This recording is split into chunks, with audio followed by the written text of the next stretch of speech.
Et bonjour à toutes et à tous, ici Shade pour Cooldown et je vous retrouve pour un nouveau guide vidéo sur Clash of Clans. Donc là je suis encore un peu dans le clan Cooldown, j'ai un petit peu tardé à quitter, il faut que je rapatrie mon ancien compte pour pouvoir juste le garder ouvert ce clan, parce que quand il n'y a personne dedans, il y a personne, le clan disparaît tout simplement.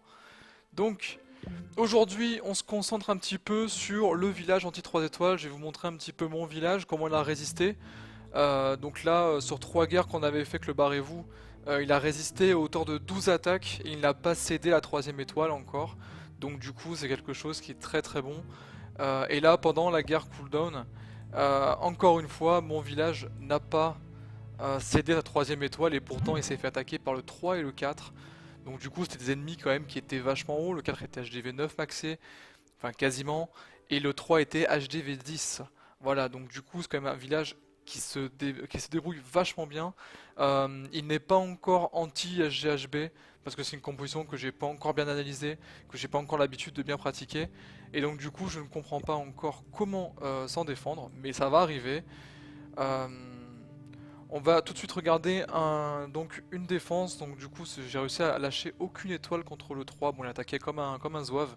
Mais là n'est pas la question, il a quand même 20 places de plus, un sort supplémentaire. Donc du coup, on va pouvoir regarder ça. Donc c'est un village qui est typé anti 3 étoiles pour le Gohog et aussi pour le Govaog. Donc du coup la composition qui est la plus à la mode en ce moment. Donc vous voyez que déjà, premier truc, on va parler de l'attaquant. L'attaquant il est un peu pourri parce qu'il a pas maxé ses héros. Vous voyez qu'il est déjà HDV 10 alors qu'il a des héros qui sont égaux aux miens.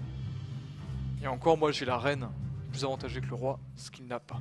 Après, il a des troupes qui sont maxées. Il m'a attaqué avec une composition farfelue, mais bon, c'est quand même une guerre, donc c'était quand même une attaque sérieuse. Vous voyez que j'ai des compartiments qui sont pas trop larges, pour pas non plus trop espacés, dire que les pôles défensifs soient quand même assez forts, et pas non plus trop petits, afin de pouvoir laisser des espaces de double bombe un peu partout. Vraiment mettre la haine au mec qui attaque au Gohog, pour lui dire que les doubles bombes peuvent être partout, qu'il pourra pas du coup attaquer librement sans déclencher ses bombes par inadvertance. Ensuite, Govaog, comment on s'en immunise? Ben, tout simplement, le Govaog, il faut créer des chemins avec les bâtiments. Donc c'est des bâtiments conducteurs. Ici, par exemple, là où je clique, vous avez ces bâtiments qui vont conduire vers l'intérieur du village et l'HDV. Parce qu'en général, les gens ciblent. Ça va déclencher le château de clan. Vous avez le roi qui est d'ailleurs en position. Vous avez la reine qui est à côté. Qui vont pouvoir aller donner un coup de main dès que les Valkyries seront arrivés vers les bâtiments du bas. Parce que ces bâtiments du bas sont plus proches que les bâtiments du haut. Et les bâtiments du haut sont uniquement défensifs pour attirer tout ce qui est cochon et golem, afin que les Valkyries soient vraiment tout seuls, avec au pire le roi, dans ce côté-là. Donc du coup c'est vraiment un filtre pour séparer d'un côté les Valkyries et de l'autre les unités qui ciblent les défenses en priorité. Sinon, si elle rentre pas, vous avez des bâtiments afin de la conduire tout autour de la map, afin qu'elle s'amuse bien et qu'elle prenne bien le feu de tout le monde. J'ai aussi mis des cabanes sur les côtés, au cas où ça pourrait servir. En général, je ne le fais pas, mais ici vous voyez que mon château n'est pas évident à faire sortir, sachant que vous avez des pièges et des Tesla, afin de pouvoir m'en prémunir. Allez, on passe au replay tout de suite.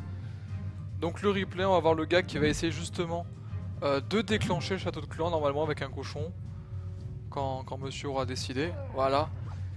Mais ici, le cochon n'arrivera pas à franchir la limite, là non plus, il est ciblé par 3 canons, la reine, il ne passera pas.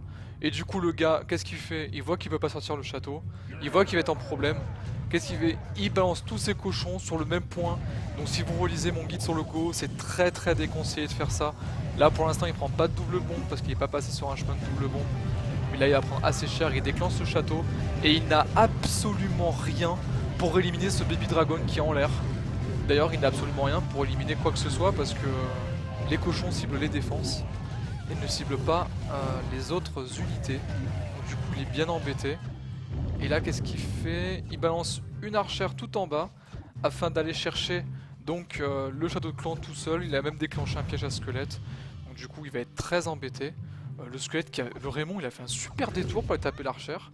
Je sais pas pourquoi, peut-être qu'il est allé mater ses fesses. Bref, il est encore vivant ce Raymond d'ailleurs. Hein. Bon, là je pense qu'il a pas suivi la mise à jour qui dit que les troupes ne restent pas dans le poison. Mais bon, c'est pas grave, hein. On va lui pardonner.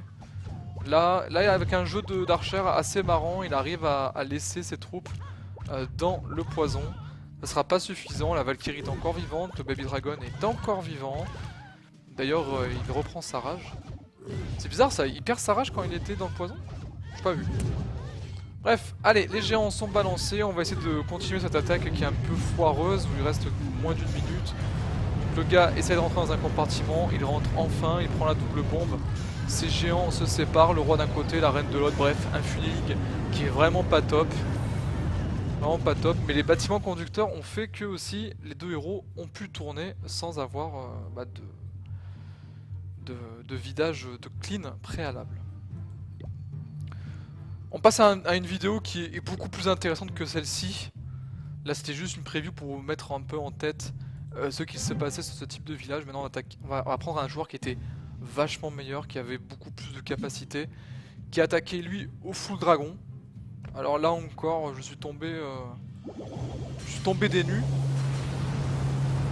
Puisque le full dragon normalement n'est pas quelque chose qu'on utilise beaucoup en HDV9. C'est une compo qui peut vous ramener 2 étoiles. Utilisé comme il l'a fait, ça ramène 2 étoiles. Par contre, c'est une compo qui ne ramènera jamais 3 étoiles, c'est impossible. Tout simplement parce que vous avez une 4ème unité anti-aérienne, vous avez les Arc-X et vous avez surtout la reine qui va faire office de 5ème anti-aérien.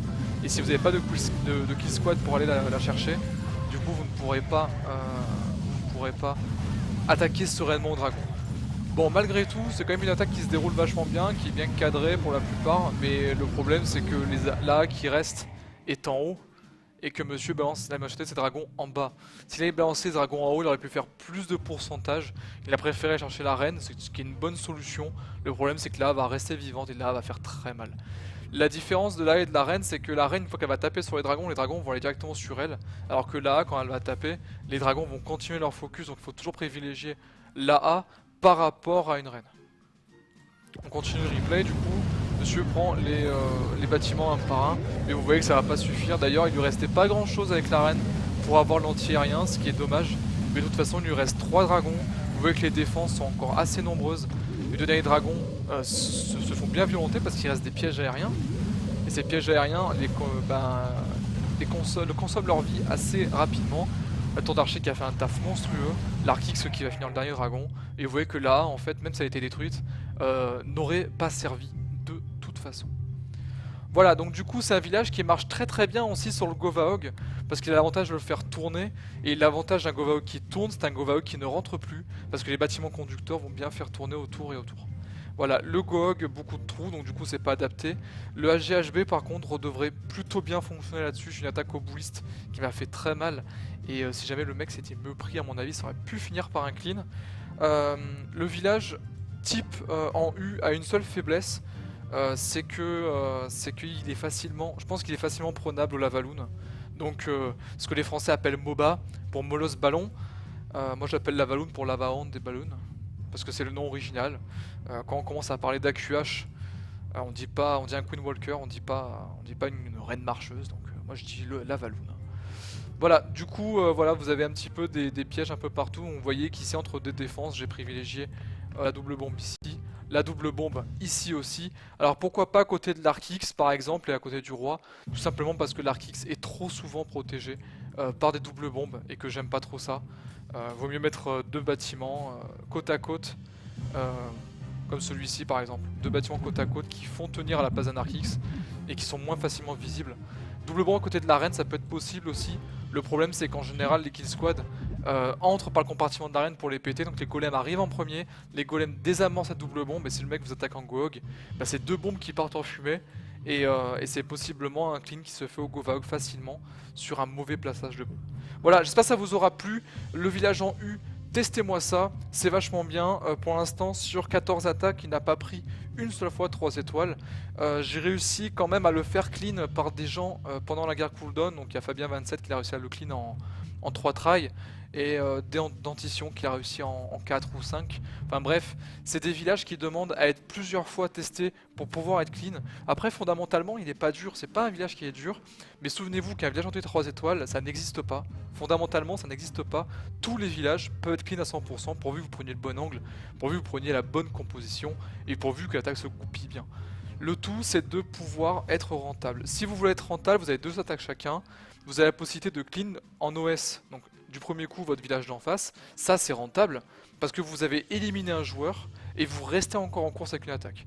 Si vous cleanez au bout de 2 attaques, ça veut dire que fondamentalement, vous avez perdu un attaquant doté de 2 attaques. Bon là, c'est 2 attaquants dotés d'une attaque, mais ça revient au même, c'est 2 attaques par rapport à un seul défenseur qui a lâché ses 3 étoiles. Donc là, c'est pareil, vous êtes égalité. Par contre, si votre village il repousse au moins 2 attaques, c'est là où le défenseur prend l'avantage et vous mettez votre clan vachement bien. Bah, j'espère que ça vous aura plu, que vous avez compris comment on fait un anti 3 étoiles. Là, c'est un anti 3 étoiles de type Govaog. J'essaierai de sortir d'autres plans d'anti 3 étoiles. Là, pour l'instant, celui que j'utilise, il est vachement bien et moi, je l'aime bien. Voilà. Si vous voulez l'utiliser, prenez-le, mais souvenez-vous, un village anti 3 étoiles, la première chose, c'est qu'il doit être unique. Et si vous prenez celui-là, il perd déjà de son efficacité. Allez, c'était Shade pour Cooldown. Je vous souhaite une bonne journée et de bonnes constructions sur vos villages anti 3 étoiles. A bientôt.